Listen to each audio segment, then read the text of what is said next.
तुम्ही मतांचा कुंभमेळावा 8-10 दिवस करून आलात आणि आपल्याकडे नाशिकला कुंभमेळावा आहे आता, आणि तिथे झाडं कापण्याच्या मुद्द्यांवरून गेल्या काही दिवसापासून प्रचंड राड उठते, लोकांचा विरोध आहे.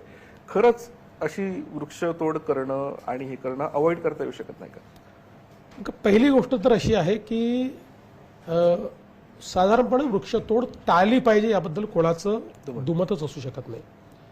फक्त याचं राजकीयकरण हे चुकीचं आहे. असं आहे की साधुग्रामची ही जागा कित्येक वर्षापासून त्या ठिकाणी साधुग्राम आपण तयार करतो.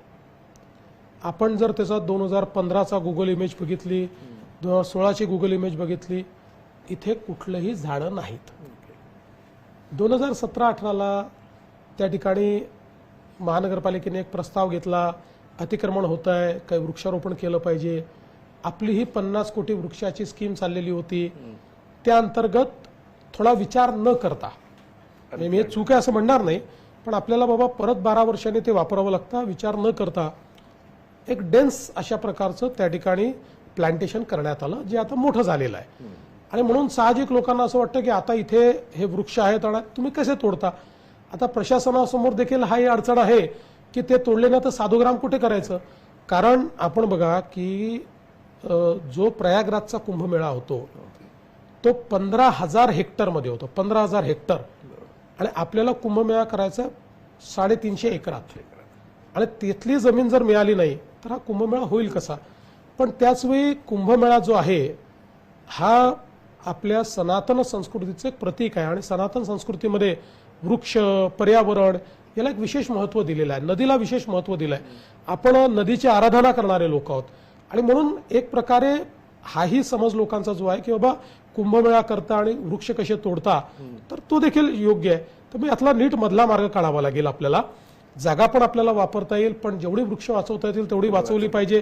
काही वृक्ष ट्रान्सप्लांट करावे लागले तर ती ट्रान्सप्लांट केली पाहिजे.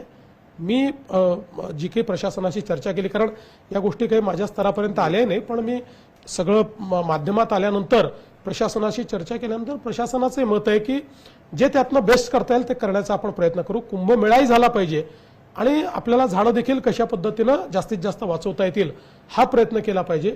फक्त मला असं वाटतं की याचं जे राजकीयकरण चाललेलं आहे ते काही योग्य नाही आहे. प्रत्येक गोष्टीत राजकारण आणायचं हे योग्य नाही. आणि मला तर आश्चर्य वाटतं की जे लोक धर्माला अफूची गोळी म्हणतात तेच सगळ्यात जास्त मैदानात दिसून राहिले. देश विदेशातील प्रत्येक घडामोडींचे लाईव्ह अपडेट मिळवण्यासाठी आता साम टीव्हीच्या सर्व सोशल मीडिया प्लॅटफॉर्मला लाईक, फॉलो आणि सबस्क्राईब करा. तसंच सर्व नोटिफिकेशनसाठी बेल आयकॉन प्रेस करायला विसरू नका.